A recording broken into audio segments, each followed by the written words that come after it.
Who let this stray in? Subtly in. Somebody call the pound. We got a black dog loose on my floor. That's what Trent Holloway said the second Imani Davis walked into Sterling Atlantic Bank. I'm your new intern, sir. Intern? We don't put animals behind desks. Get out. Last I checked, animals don't graduate summa cum laude, but I'd love to compare resumes. The whole floor stopped breathing. Holloway's jaw clenched. He stepped forward and swung his open palm straight across her face. Slap. One open hand, full force, right across her face. The sound cut through the floor like a whip crack. You'll never last here, black girl. Nobody moved. Nobody spoke. She pressed her hand to her burning cheek, looked him dead in the eye, and didn't move an inch. Few people knew what that silence would cost him. 3 weeks before that slap, Imani Davis sat across from her father at the dining table of their brownstone in Georgetown. Graduation cap still on the shelf. Summa cum laude in finance from Howard University. 22 years old and already restless. Her father stirred his coffee and said one thing. You're going in under your own name. No title, no favors, no shortcuts. If you can't survive the floor, you can't lead it. Her father was Raymond Davis, chairman of Sterling Atlantic Bank. The man whose signature sat on every quarterly report and whose face hung in the lobby of every branch on the eastern seaboard. He'd started as a teller at 23, worked every rung, took every hit. And now he sat at the top of one of the most powerful financial institutions on the East Coast. But Imani didn't want the top. Not yet. She wanted the floor. What if they find out who I am? Raymond set down his cup. Then you'll know whether they respect you or your last name. Either way, you'll learn something. So she applied through the general portal, used her own transcript, wrote her own cover letter, listed no family connections, checked no boxes that didn't belong to her, got placed at the downtown Manhattan branch, the busiest, most competitive location in the network. She didn't know who ran it. Trent Holloway, senior vice president, 46 years old, 18 years at Sterling Atlantic. He'd built that branch from a mid-tier office into the highest-grossing location in the state. And he ran it the way he ran everything. Loud, tight-fisted, and with zero tolerance for anyone he considered beneath him. The staff didn't respect him. They feared him. HR complaints had been filed 4 times in 3 years. Every single one disappeared. Because Trent had one friend in the right place. Colton Briggs, the branch's head of human resources. Golf buddy, college roommate, fraternity brother from Dartmouth. The kind of friend who made problems go away before they ever reached a desk that mattered. Together, they had built something worse than a toxic workplace. They had built a sealed system. Complaints went in, nothing came out. And anyone who pushed too hard found themselves transferred, sidelined, or quietly encouraged to resign. The morning Imani walked in, Trent saw exactly what he wanted to see. Young, black, alone. No connections, no protection. Easy target. He didn't check her file. He didn't read her transcript. He didn't even glance at the placement letter sitting in his inbox. He didn't care. What he also didn't notice was the thin gold bracelet on her left wrist. Simple. Elegant. 2 letters engraved on the inside of the clasp. R.D. Nobody on that floor had any reason to look twice at it.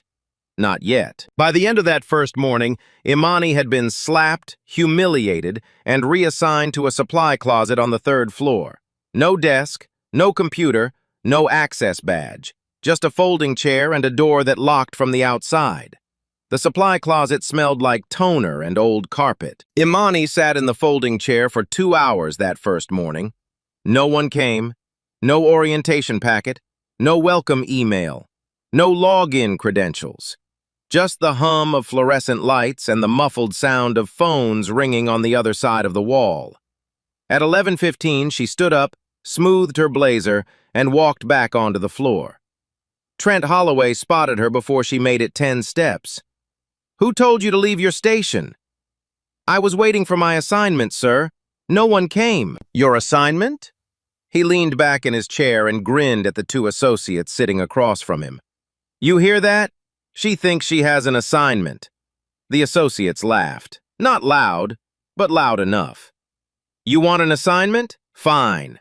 He pointed to the break room. Coffee station's filthy, go clean it. When you're done, the bathroom on the second floor needs paper towels. After that, come find me and I'll decide if you're worth talking to. Imani didn't blink. I was hired as a finance intern. My placement letter says, your placement letter doesn't mean a damn thing in my branch. He stood up, 6'2", leaning over her. You do what I tell you, when I tell you, or you're gone by Friday. Are we clear? She cleaned the coffee station. She restocked the bathroom. She came back at 1 o'clock, stood in front of his desk and said, done. He didn't look up. The lobby trash cans, all 6 of them, then mopped the entryway. Rain tracked in mud this morning. Sir, that's custodial work. You're whatever I say you are. She did it. For 3 days, that was her life. Cleaning, fetching, carrying boxes, restocking printer paper, running personal errands, picking up Holloway's dry cleaning, grabbing lunch orders for people who wouldn't even look at her. Not once was she given access to a computer. Not once was she invited to a meeting. Not once did anyone on that floor speak to her like a colleague. On the second day, it got worse. A client walked in for a 10 o'clock appointment. Well-dressed, mid-50s, the kind of man who expected coffee in his hand before he sat down. Holloway greeted him personally, walked him past the reception area, and stopped right next to where Imani was wiping down the front counter. Don't mind her, Holloway said, loud enough for the whole lobby to hear. That's our little charity case. Corporate center over. Diversity quota. You know how it is.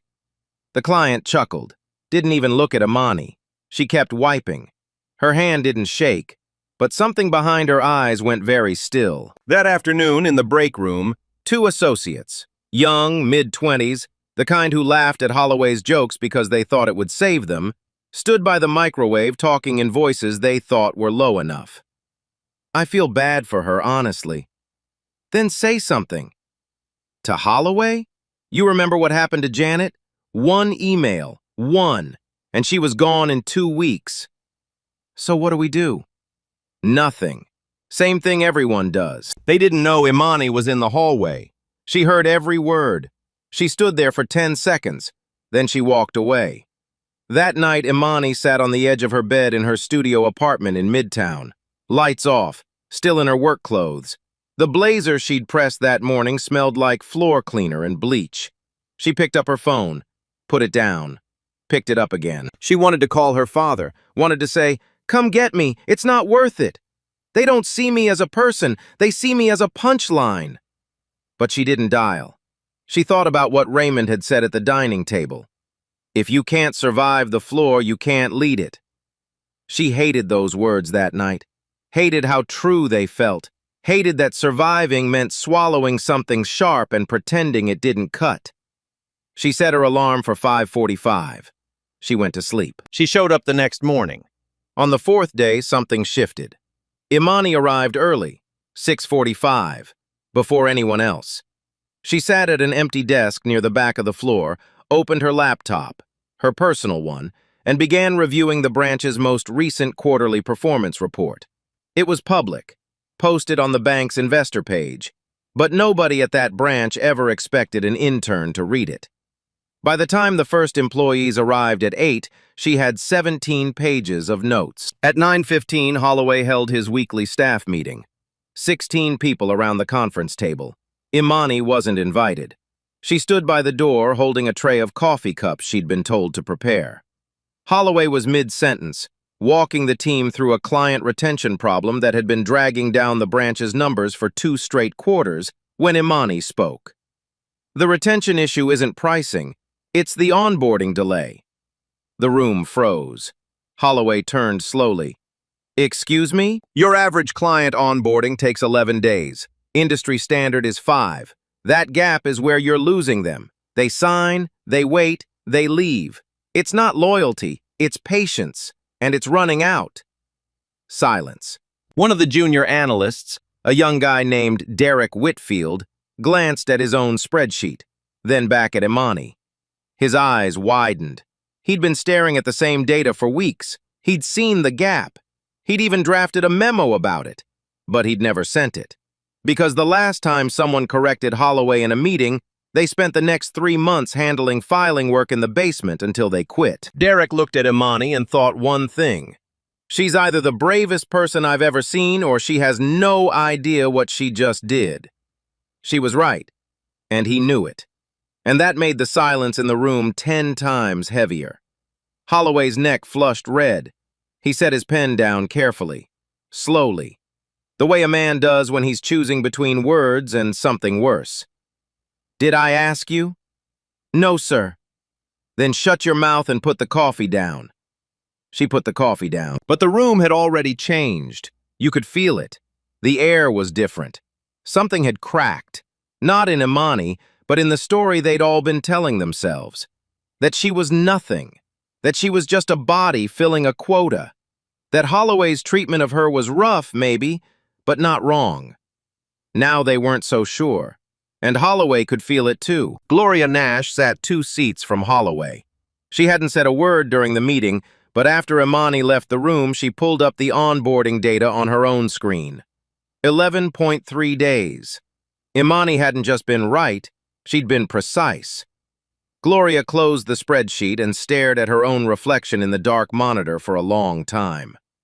By Thursday of the second week, Holloway made his move. Not with words this time, with systems. He revoked her building access after 6 p.m. She could no longer stay late. He blocked her personal laptop from the branch Wi-Fi. He reassigned her to a windowless office on the 2nd floor, alone, and told the team she had been moved for performance concerns. He sent an email to the full staff. "Please do not include the intern in any client-facing communications, meetings, or file-sharing systems. She is under review." Under review. For what? Nobody asked. Nobody had to. The message was clear. Stay away from her. It worked, for most of them, but not all. Elaine Foster, 53, Senior Operations Manager, 21 years at Sterling Atlantic. She'd seen people come and go. She'd seen Holloway do this before, never this badly, but the pattern was the same. Find someone vulnerable, isolate them, break them down until they quit, then call it poor culture fit, and move on. Elaine brought Imani lunch one afternoon, set it on the desk in the windowless room, didn't say much, just sat with her. "You're Raymond's daughter, aren't you?" Imani looked up, careful. "How did you—" "The bracelet." Elaine nodded toward the gold chain on her wrist. "I've been at this bank long enough to know those initials, R.D. Raymond Davis. I was there the year he became chairman." Imani's voice dropped. "Please don't say anything." "I won't. He wanted me to do this on my own. No name, no title, just see if I could make it." Elaine studied her for a long moment. Then she nodded. "You're making it, sweetheart, whether they see it or not." She left the room without another word. But Holloway wasn't done. On Friday of that second week, he pulled his final card before the weekend. Staff meeting, full floor, 16 people standing around the open trading area. He called Imani up to the front. "Since our little charity case thinks she knows more than everyone in this room," he said, voice dripping, "let's give her a test, right here, right now." He pulled up a client portfolio on the wall screen, disguised the name, changed a few numbers, then turned to her. "Tell me what's wrong with this portfolio. You've got 30 seconds. The room was dead silent. Imani stared at the screen. 10 seconds passed. 20. She opened her mouth. "The risk allocation is off. You've got 62% in high volatility equities for a client profile that screams conservative. Either the advisor ignored the intake form or the form was never done. Also, the fee structure shows a double charge on Q3 management fees. That's either an error or a compliance issue." Holloway blinked. Derek Whitfield looked down at his hands. He wanted to clap. He didn't. One of the senior associates, Gloria Nash, let out a breath she'd clearly been holding. She looked at Imani the way you look at someone you've been underestimating and just realized it. Holloway recovered fast. He always did. "Lucky guess." He turned off the screen. "Now go restock the printer on 4. We're out of paper." She walked out of the room without a word. Behind her, the silence was louder than anything Holloway had ever said. That evening, Imani sat in her car in the parking garage. Engine off, hands on the wheel. The parking garage was empty, just concrete and fluorescent hum and the sound of her own breathing. She picked up her phone and dialed. It rang twice. "Hey, Dad." She didn't say much. Didn't tell him about the closet, the mop, the slap, the test. She didn't tell him about the client in the lobby, or the associates in the break room, or the nights she spent sitting in the dark wondering if any of this was worth it. She just said, "I'm still here." On the other end, Raymond Davis was quiet for a moment. "Good," he said. "That's all I needed to hear." She hung up, sat in the dark for a long time, longer than usual. Then she drove home. Monday morning of the third week, Imani did something she'd been avoiding since day one. She filed a formal complaint. She walked into the Human Resources office on the 4th floor at 8:30 sharp, sat down across from Colton Briggs, head of HR, 15 years at Sterling Atlantic, and Trent Holloway's closest friend since their fraternity days at Dartmouth. She didn't know that part yet. Imani laid it out. The slap on day one, the supply closet, the custodial assignments, the public humiliation in the staff meeting, the email banning the entire floor from speaking to her. She was calm, precise. She had dates, she had times. Colton listened with his hands folded, nodded at the right moments, wrote 3 lines on a yellow legal pad. Then he closed the pad and smiled. "I appreciate you coming forward, Imani. This is exactly the kind of thing we take seriously." So what happens next? "I'll open an internal inquiry. These things take time, usually 4 to 6 weeks. In the meantime, I'd recommend keeping a low profile. Don't engage with Mr. Holloway directly. Let the process work." 4 to 6 weeks? I'm only here for 8. "I understand, but we have to be thorough, fair to all parties." She left that office with a pit in her stomach she couldn't name. By Wednesday, she understood why. Holloway called her into his office at 10 a.m. Door open. Everyone on the floor could hear. "I got a call from HR this morning." He leaned back, arms crossed, smiling. "You filed a complaint against me?" She said nothing. "Let me tell you how this works, sweetheart. I've been at this bank since before you could read. Colton Briggs and I built this branch together. You think a piece of paper from an intern is going to change anything?" He leaned forward. "Here's what's going to happen. You're going to go back to your little room on the 2nd floor. You're going to keep your mouth shut. And at the end of your 8 weeks, you're going to leave quietly, with a mediocre review, and nobody will ever remember your name. That's the best-case scenario." He paused. "The worst case? I make 1 phone call and your placement is terminated today. No review, no reference, nothing. You walk out of here with a black mark on your record that follows you to every bank in this city. Your choice." Imani stood in that doorway for a long moment. She could feel the eyes on her back, the whole floor pretending not to listen while hearing every single word. "Are you done, sir?" "Yeah, I'm done." She turned and walked back to the 2nd floor. That afternoon, she checked her email.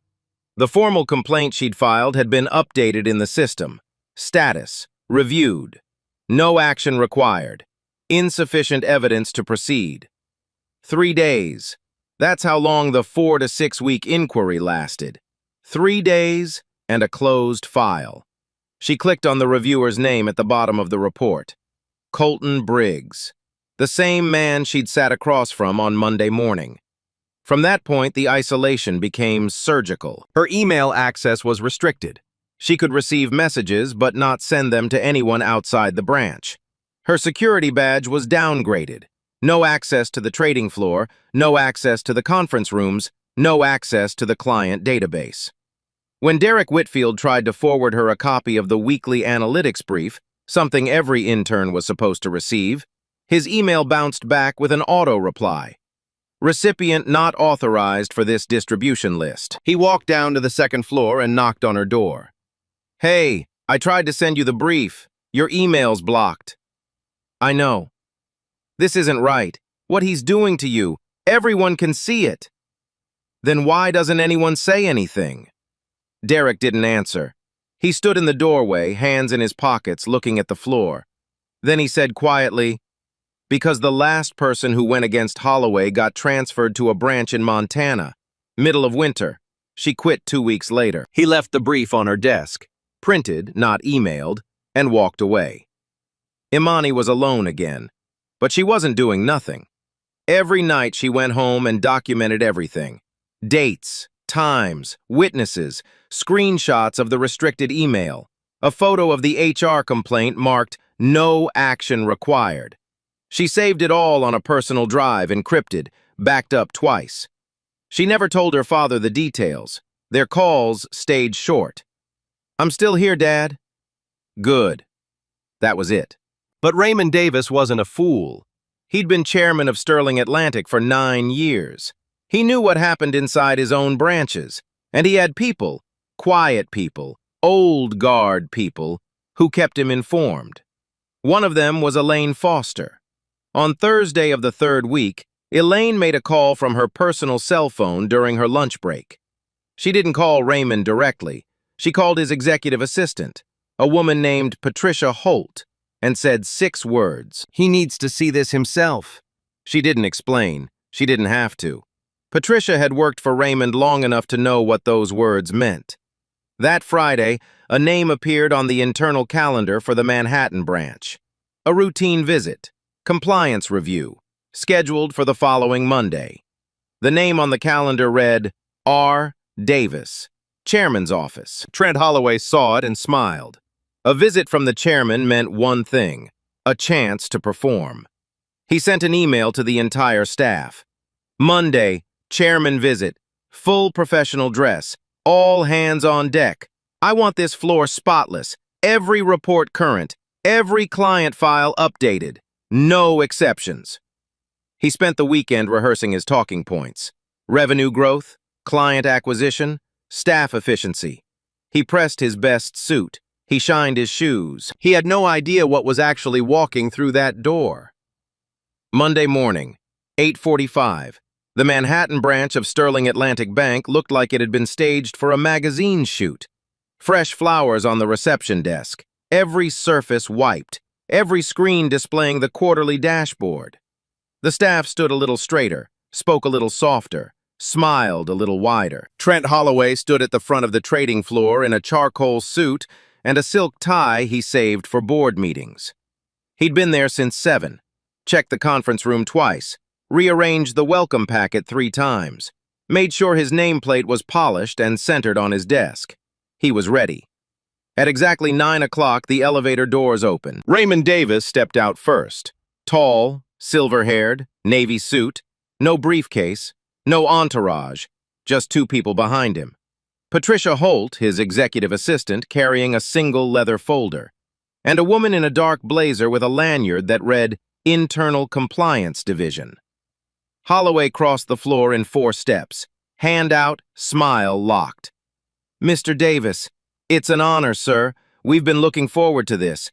The team has prepared a full presentation on our Q3. That won't be necessary. Raymond's voice was calm, low, the kind of voice that didn't need volume to command a room. "This isn't a performance review, Trent." Holloway's smile faded a 1/4 inch. "Of course, whatever you need, sir. My office is... We'll use the conference room. I'd like the full staff present, everyone, including interns." The word landed like a stone dropped in still water. Holloway blinked. "Interns? Sir, we only have one at the moment, and she's on a different floor. I can have someone..." "I know where she is." Raymond was already walking toward the conference room. "Have her brought up. Now." Holloway's mouth opened, then closed. He turned to the nearest associate and snapped, "Go get the intern, 2nd floor." While they waited, Raymond stood at the head of the conference table. 41 employees filed in, standing along the walls, crowding the doorway. Holloway took his usual seat at the right side of the table, closest to the head, the power seat. Raymond didn't sit. He looked at Holloway and asked, casually, the way you'd ask about the weather, "Tell me about your intern program, Trent. How's it going this cycle?" Holloway straightened his tie. This was comfortable territory. "Excellent, sir. We run a tight ship here. Every intern gets hands-on experience, direct mentorship, Full integration into branch operations. Full integration. That's good to hear. Raymond nodded slowly. And the current intern, how's she performing? Honestly? Holloway leaned back, confident. She's been a challenge, attitude problems, resistance to direction. I've had to move her off the main floor for performance concerns. I've been documenting everything. Documenting everything. Raymond repeated the words like he was tasting them. So you'd say you've been fair with her? More than fair, sir. I've given her every opportunity. Some people just aren't cut out for this environment. A few employees shifted their weight against the walls. Derek Whitfield stared at the table. Gloria Nash's jaw tightened. Raymond let the silence sit for 3 full seconds. Then he said, I appreciate your honesty, Trent. The door opened. Imani walked in. She was wearing the same blazer she wore every day. Same flats. Same gold bracelet on her left wrist. Her cheek had healed weeks ago, but the memory hadn't. You could see it in the way she held herself. Shoulders back, chin level, but careful. Like someone who had learned to take up as little space as possible. She saw her father standing at the head of the table. He saw her. Neither of them said a word. Not yet. Raymond gestured to an open seat. She sat. He unbuttoned his jacket and looked at the room for a long, measured moment. Then he spoke. How many of you have worked with this young woman? Silence. She's been at this branch for 3 weeks. How many of you have spoken to her, mentored her, included her in a single meeting? Nothing. Eyes dropped to the table. Pens clicked. Someone shifted their weight against the back wall. Let me rephrase. His voice didn't rise. It didn't need to. How many of you watched a senior executive assault a 22-year-old intern on her first day and did nothing? The air left the room. Holloway sat up straight. Sir, I'm not sure what you've been told, but I haven't been told anything, Trent. I've seen it. Raymond nodded to Patricia, who opened the leather folder and placed a tablet on the table. She tapped the screen. Security footage. High definition. Time-stamped. The trading floor. Day 1. Imani walking in. Holloway's voice cutting across the room. The folders knocked from her hands. The slap. The sound. Even through the tablet's tiny speakers, made someone in the back of the room flinch. Holloway stared at the screen, his face drained of color, not because he didn't remember, but because he'd never imagined anyone would care enough to look. Raymond let the footage play to the end. Then he paused it. Imani's face frozen on the screen, hand on her cheek, eyes locked on Holloway. Raymond looked at Holloway, calm, measured, like a man about to drop a boulder off a cliff. You just told me 30 seconds ago in front of your entire staff that you gave this young woman every opportunity, that she had attitude problems, that you documented everything. Is that correct? Holloway's mouth was dry. Sir, Is that what you said? Yes, but context. The context is on the screen, Trent. Raymond turned back to the room. The silence was absolute. Not even the air conditioning seemed to move. This woman, Raymond said, is my daughter. The room didn't gasp. It was worse than that. It was the sound of 40 people understanding all at once that they had made the worst miscalculation of their professional lives. Holloway's face went white. His hands gripped the armrests. His mouth moved twice before any sound came out. That's not possible. She applied through the general portal. Her file doesn't mention me because she didn't want it to. Raymond's voice was steady, final. She came here under her own name, her own credentials, her own merit. She asked for no special treatment. She told no one who she was. Derek Whitfield closed his eyes, his hand pressed flat against the table like he needed something solid to hold on to. Gloria Nash's face flushed red. She stared at Imani, not with pity, but with something closer to guilt. Elaine Foster, standing by the window, let out a slow breath. She didn't smile, but her eyes were wet. She had kept this secret for 2 weeks. Now it was no longer hers to carry. Holloway was spiraling. You could see it happening in real time. Mr. Davis, if you had known, you wouldn't have slapped her. If you had known, you would have treated her like a human being. Raymond's voice dropped even lower. That's the problem, Trent. Not that you didn't know, that it mattered. Holloway had nothing. No charm, no angle, no 18-year track record that could absorb what was happening. Raymond continued. She wanted to earn her place, the same way I earned mine 30 years ago when I started as a teller in a branch half this size. He stood up. What she got instead was a slap across the face. She was locked in a supply closet. She was forced to mop floors and clean bathrooms.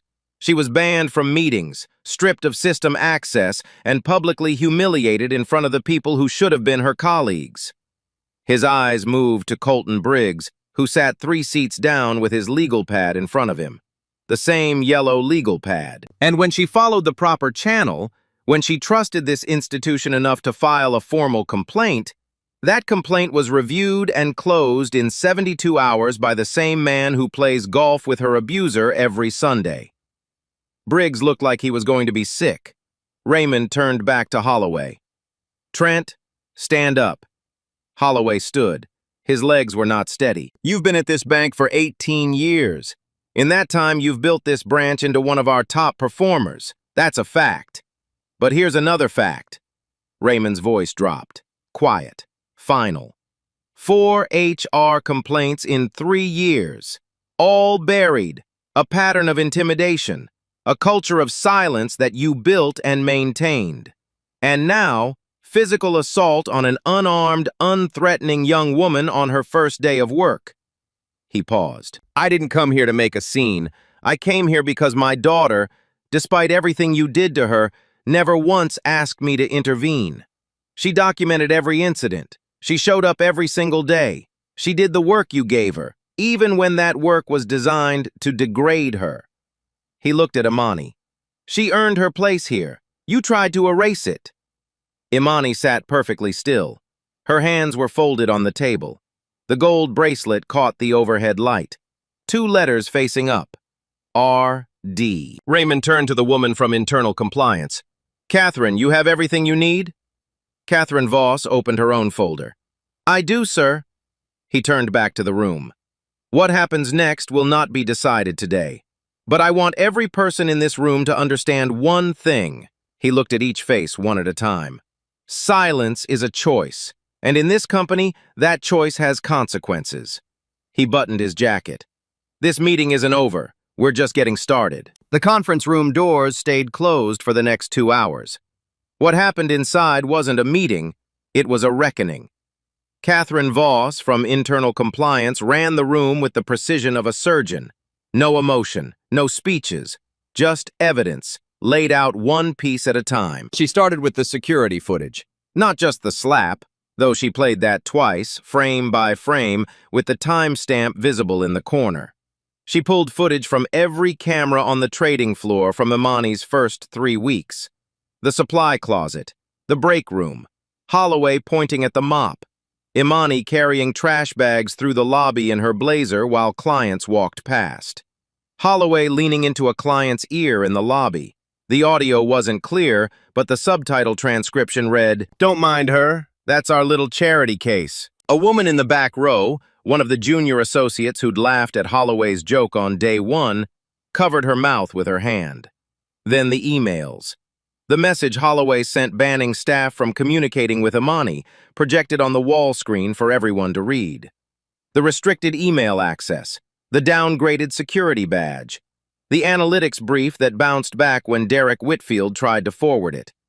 Catherine read the email out loud. Every word.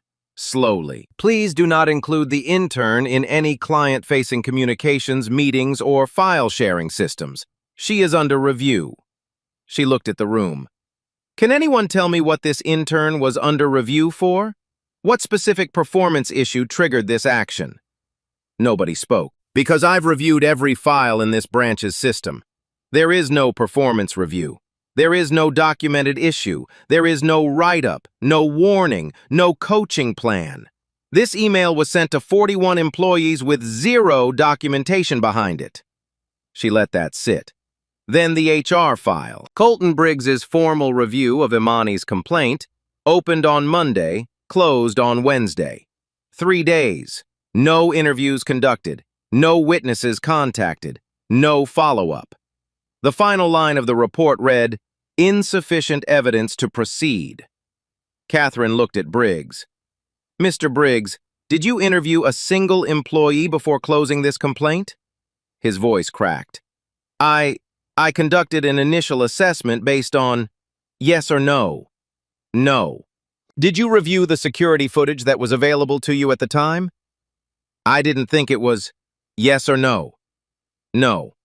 Did you inform Mr. Holloway that a complaint had been filed against him within 24 hours of receiving it? Briggs didn't answer. He didn't have to. Holloway's own words in his office, "I got a call from HR this morning," had already confirmed it for the entire floor. Catherine pulled up one more document, a side-by-side comparison. On the left, Colton Briggs's calendar for the Monday Imani filed her complaint. On the right, Trent Holloway's calendar for the same day, 11:15 a.m. Briggs. Lunch with T.H. Holloway. Lunch. Colton.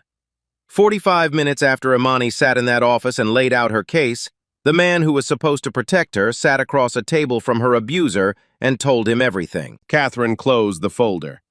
That's a direct violation of Sterling Atlantic's confidentiality policy, Section 12.4. The complainant's identity is protected. You disclosed it to the accused within 1 business day. You then closed the case without conducting a single investigative step. Briggs stared at the table. His hands were shaking. Raymond stood. He didn't raise his voice. He never had to. Trent Holloway. Holloway looked up. The confidence was gone. The charm was gone. What was left was a man in an expensive suit who suddenly looked 10 years older than he had that morning. Effective immediately, you are terminated from Sterling Atlantic Bank. Your access to all systems, facilities, and client accounts is revoked as of this moment. Security will escort you to collect your personal belongings. You have 30 minutes. Holloway's jaw tightened. You can't. I built this branch. 18 years. I made this location what it is. You also struck a 22-year-old woman across the face in front of 40 witnesses. You created a hostile work environment. You weaponized internal systems to isolate and degrade an employee. And you obstructed a formal HR process through personal connections. Raymond paused. 18 years of results don't erase 18 seconds of assault. Holloway opened his mouth, closed it, opened it again. This is because she's your daughter. The room held its breath. Raymond's expression didn't change.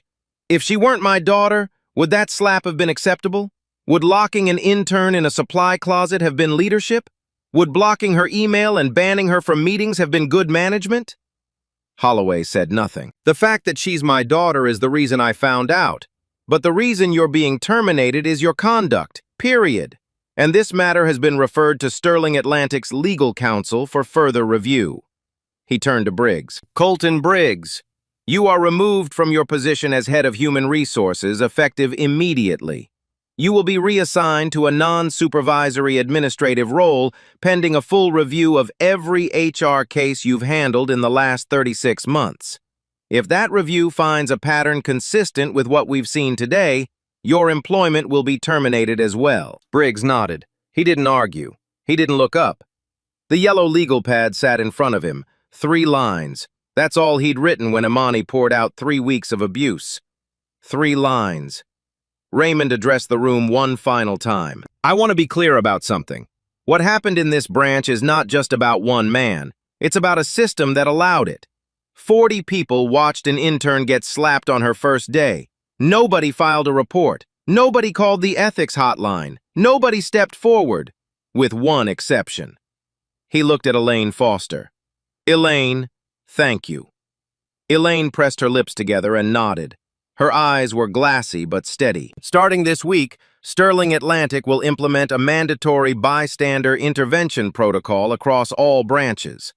An independent ombudsman will be appointed to handle all future HR complaints, separate from branch management, reporting directly to the board. And every employee in this company will complete a recertified ethics and conduct training within 90 days. He paused. let it land. But policy alone doesn't fix culture. People fix culture. Every person in this room has a choice going forward. What you do with it will define this branch far more than any revenue number on a spreadsheet. Derek Whitfield sat in the third row. His eyes were red. He thought about the printed brief he'd left on Imani's desk. Too little, too late. He thought about the memo he'd drafted about the onboarding delay and never sent. He thought about every morning he'd walked past the second floor and kept walking. Gloria Nash stared at the table. She thought about the moment Imani dissected that portfolio in 30 seconds. She'd known right then. Known that this woman was something. And she'd sat there, said nothing, done nothing. Let Holloway send her to restock a printer. The room was still. He turned to Holloway one last time. The man was still standing, hands at his sides, eyes red.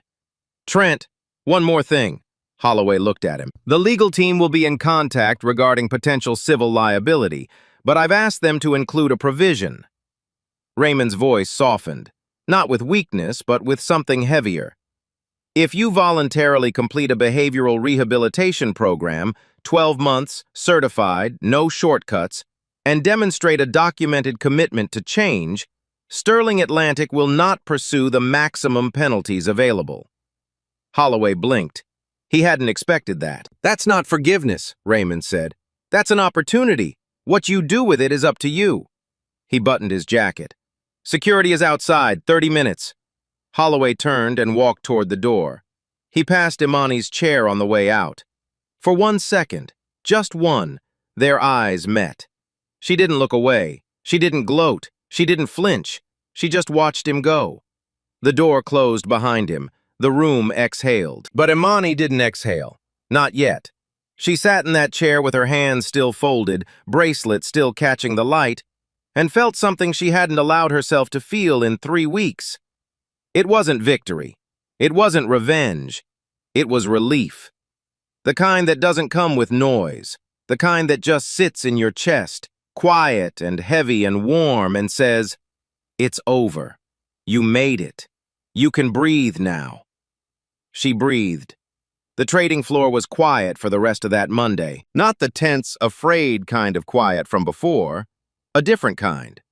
The kind that comes after something breaks open and everyone is still figuring out what to do with the pieces. Trent Holloway was escorted out of the building at 11:42 a.m. He carried one cardboard box. His nameplate was not in it. Security walked him to the parking garage. He didn't look back. By noon, the emails had already started circulating across the company. Not the official ones. Those came later. The unofficial ones. The whispered Slack messages. The group texts.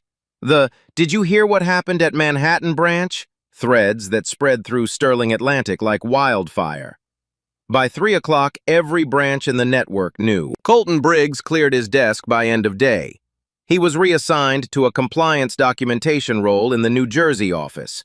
No direct reports, no HR authority, no access to employee complaint systems.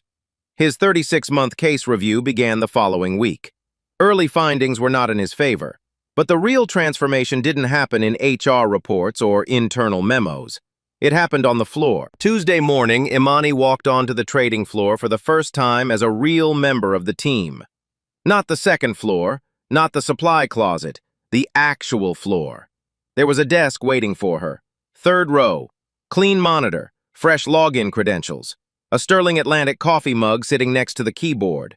The unofficial signal that you belonged. Derek Whitfield had put it there. He was the first to approach her that morning. He didn't make a speech, didn't apologize with a paragraph, just walked over, set a printed copy of the weekly analytics brief on her desk, and said, "You should have had this 3 weeks ago." She nodded. "Thank you, Derek." "Don't thank me. I should have done it sooner." He went back to his desk. That was enough. Gloria Nash stopped by an hour later. She pulled up a chair, sat beside Imani, and spent 40 minutes walking her through the client management system. Showed her the dashboard, showed her the shortcuts, answered every question without once making her feel like she should already know. "You pointed out that onboarding delay in the staff meeting," Gloria said. "Nobody in this branch had the nerve to say it." Holloway killed that conversation every time it came up.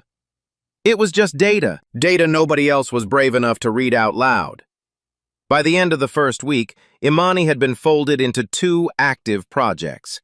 Client retention analysis, the same issue she'd flagged in that staff meeting, and a new hire experience audit, requested directly by Raymond's office, designed to evaluate how every branch in the network treated incoming employees during their first 30 days. She didn't lead the audit.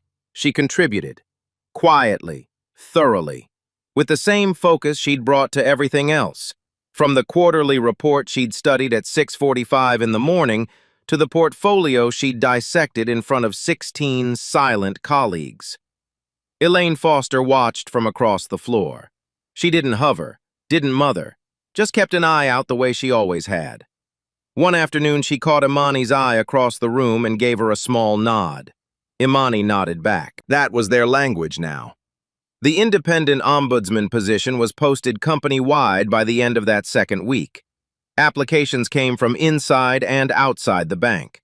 Raymond insisted the final hire report to the board directly, not to branch management, not to HR, not to anyone with a reason to make problems disappear. The bystander intervention training rolled out the following month.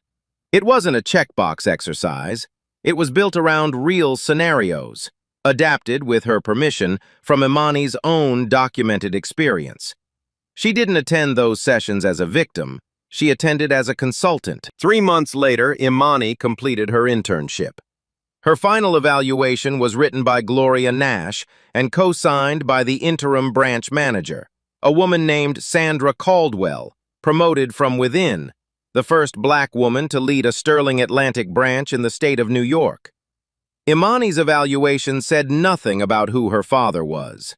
It didn't need to. It said, exceptional analytical skills, strong communication under pressure, demonstrates integrity and composure beyond her experience level. Recommended for full-time placement without reservation.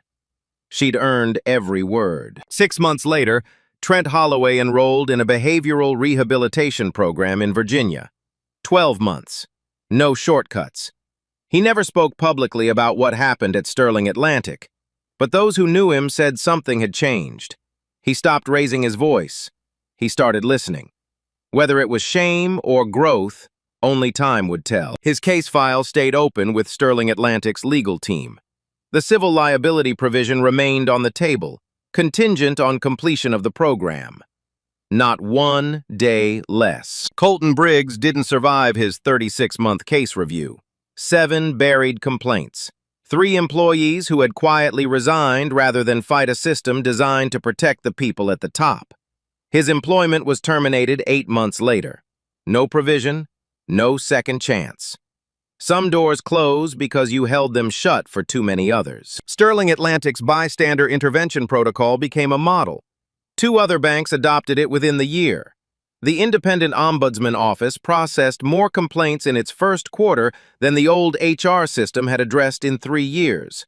Not because the problems were new, because the people finally believed someone would listen. Imani Davis accepted a full-time analyst position at Sterling Atlantic's headquarters. She requested no special office, no special title. She started on the same floor as every other new hire. On her first day, she passed a young intern standing alone in the lobby, nervous, unsure, holding a folder too tightly. Imani stopped, smiled, and said, "First day?